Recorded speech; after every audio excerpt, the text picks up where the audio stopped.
Saudara-saudara, saya kali ini akan membahas slide yang seperti terlampir ini. Judulnya adalah memperbaiki dunia dimulai dari diri sendiri. Ya.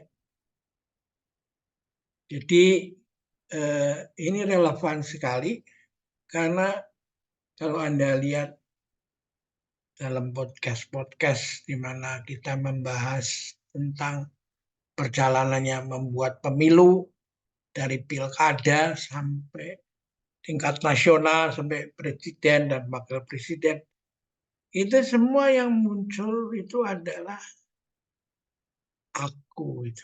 Aku dapat apa? Ya. Dan itu dimulai sudah semenjak setiap ucapan hari ulang tahun itu selalu pesan-pesan doanya itu adalah buat aku. Ya, jadi semua buat aku, dan dalam hidup dunia saat ini maupun nanti sesudah mati. Ya, hidup. Bahkan di sisinya, sisi sang pencipta. Jadi jarang kita melihat bahwa message bahwa berdoa supaya di hari ulang tahun saya ini, saya berdoa juga bukan hanya untuk diri saya, tapi semoga semua makhluk bahagia. Ya, nah ini nggak ada. Nah, yang ada pesan-pesan seperti ini ada di dalam budaya masa lalu. Ya. Sebelum adanya agama-agama yang kita kenal sekarang ini, nah, karena itu sumbernya saya menulis buku Kearifan Timur, ya, dalam etos kerja dan seni memimpin ini, ya. Nah, kalau you lihat bahwa semenjak dulu itu, kita ambil contoh yang dari India dulu, ya, mulai di sini kan. Jadi saya dulu merasa bahwa ini kisah Ramayana. Nah, kisah Ramayana itu sebenarnya saya kaget, ternyata intinya itu akhirnya pada diri sendiri.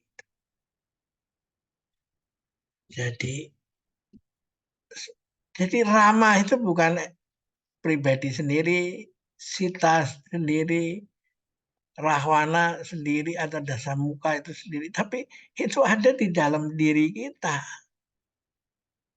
Ya, Rama itu adalah satu aku yang agung. Ya. Aku yang agung itu kemudian tertarik mulai pada keinginan badan. Keinginan badan itu ditampilkan dalam bentuk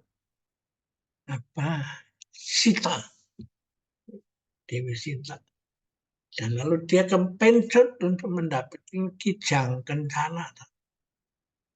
Dan lalu dia minta Sri Rama itu tangkap itu kijang kencana itu. Ternyata kijang kencana itu pancingan supaya Rama itu meninggalkan Sita, dan lalu datanglah Rahwana yang menculik dia kan. Ya, jadi lalu Rama mengadakan perjuangan untuk merebut kembali, gitu. Dan akhirnya dia bisa berhasil mengembalikan siapa dirinya seutuhnya itu. Artinya apa? Bahwa Rama yang tadinya aku, setelah tertarik pada apa hal yang badan, keinginan badannya, lalu dia menjadi Rahwana. Jadi Ramanya sendiri yang menjadi Rahwana, dianya sendiri yang terjadi split personality, menjadi orang dengan 10 kepala dan 20 tangan. Itu. Ya, dia sendiri kebingungan. Dalam cerita Ramayana itu, akhirnya dia menemukan dan akhirnya dia bisa membawa semua akunya itu menjadi utuh kembali, yaitu yang terpecah, yang split, yang cerai-berai itu kembali menjadi Rama yang agung, ya, hidup di negara Adiudia itu. Jadi ini pemikiran yang ada di India yang jauh terjadi sebelum Buddhism ada Siddhartha lalu mengembangkan konsep ini. Nah, Siddhartha bergerak pada problem based learning. Kalau ini kan hipotesis, base ya. Kalau ini sudah menuju kepada problem based learning. Problem based learning itu adalah ketika muncul, ketika dia melihat menjadi tua, sakit dan mati, ya, kok menderita, ya. Bagaimana ini sesuatu proses alamiah kok bisa berujung pada penderitaan. Dia melihat orang menjadi tua, bongkok-bongkok, sakit-sakitan, ya, lalu sakit, lalu mati, dan semua menderita. Tapi dia lihat orang yang keempat, seorang betapa yang mukanya cerah, jenggotnya panjang, matanya tajam, dan dikelilingi oleh orang muda itu yang bertanya tentang hidup ini. Gitu? Dan lalu dia punya jawaban adalah semua berubah itu. Ya, tidak ada yang satupun yang tetap. Dan karena itu self yang dipikirin oleh Ramayana, cerita Ramayana ini tidak ada. Ya, karena dia terus berubah. Karena itu keterikatan yang menyebabkan penderitaan. Nah, ini menjadi inti daripada pandangan pendapat daripada Siddhartha Gautama ini. Dan karena itu dia mencoba mencari jalan keluarnya, dan ketika dia bermeditasi di pohon Bodhi, lalu dia merasa bahwa dia dan seluruh alam semesta dan bintang-bintang sedang menari di langit, dan dia merupakan just a part daripada tarian ini. Dan kebahagiaan itu adalah kalau kita bisa menari bersama ini. Ya, ini seharusnya menurut saya semua pendidikan psikologi, psikiatri itu harus basisnya ini. Harus memasukkan ini sebagai literatur. Bukan hanya semata-mata ilmu yang datang dari barat. Ya dah? Nah, bagaimana sekarang di Tiongkok? Nah, di Tiongkok ini manusia itu dianggap terdiri daripada sifat-sifat yang di sini dia ada kuda nih yang nurut aja, disuruh kemana ikut. Ya, lalu sifat yang kedua adalah orang yang kerja aja. Saya ceng ini ya. Ini cerita Sun Gokong kan. Nah, ini ada si babi ini, si Patkai itu ya, si Paji itu. Yang wah ngomongnya bagus, apa bisa apa tamaknya luar biasa, wah serakah itu. Dan Sun Gokong yang pinter ini, cerdik dan apa segala. Jadi manusia itu mempunyai sifat-sifat di dalamnya itu ada unsur ini semua, ya kan? Ada unsur kuda, ada unsur siluman ikan ini seceng, dan ada siluman babi, dan ada sifatnya yang cerdik, gitu. Sun Gokong. Nah, masih ada satu lagi, tapi di luar dirinya adalah siluman itu yang kerjanya selalu mau menghancurkan ini semua, toh? Ya, ada siluman apa saja itu dalam cerita Sun Gokong itu kan. Nah, yang utama adalah pikiran itu. Nah, ini pendeta Tang yang direpresentasikan. Pendeta Tang dan mereka semua itu dalam perjalanan menemukan jati dirinya itu mau mengambil kitab ke India itu. Cerita perjalanan ke barat itu tuh.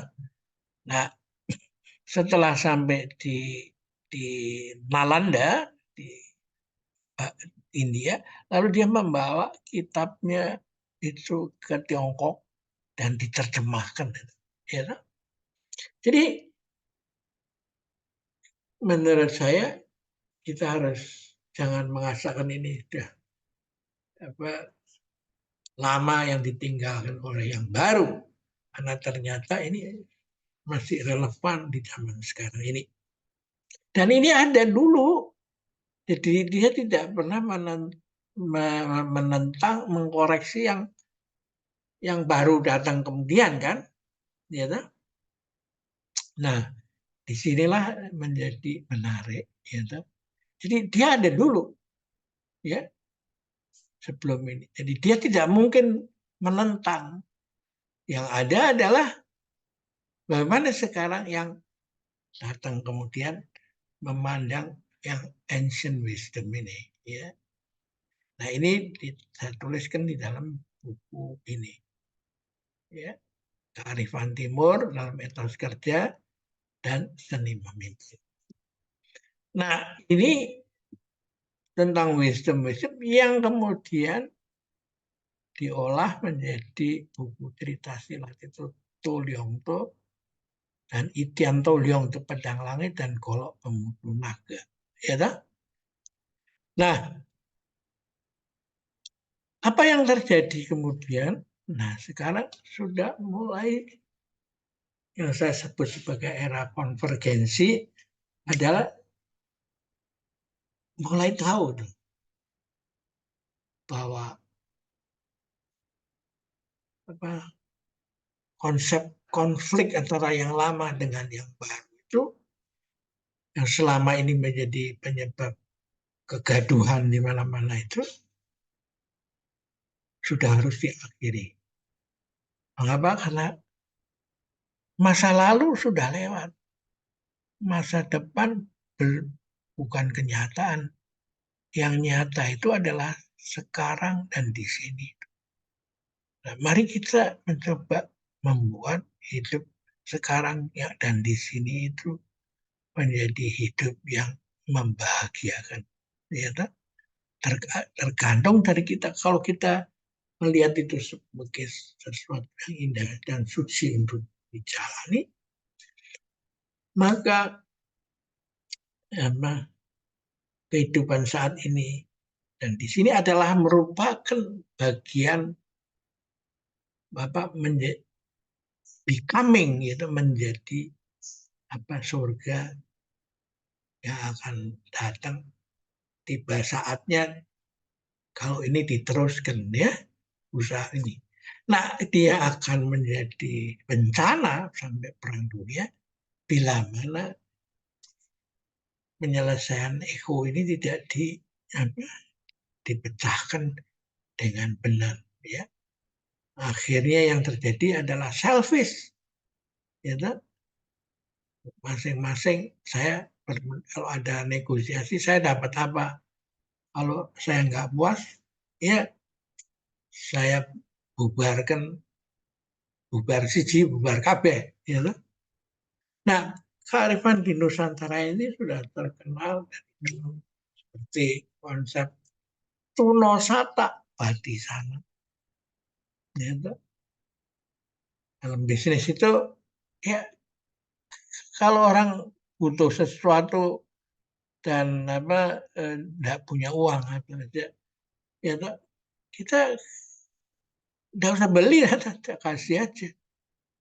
Kalau kerugian itu dianggap sebagai oke dah kalau bukan etika jelek yang mendorong kamu nggak bayar hutang. Tapi kita bersahabat kan lebih penting, ya, daripada uang atau materi itu. Jadi menurut saya dengan masalah sekarang yang terjadi di dunia ini, sikap ini diperlukan ini, ya. Tuno Sata Batisana, ya. Hilirisasi umpamanya, tanpa adanya hilirisasi, ya negara penghasil bahan mentah tetap menjadi miskin karena bahan dijual dengan harga murah.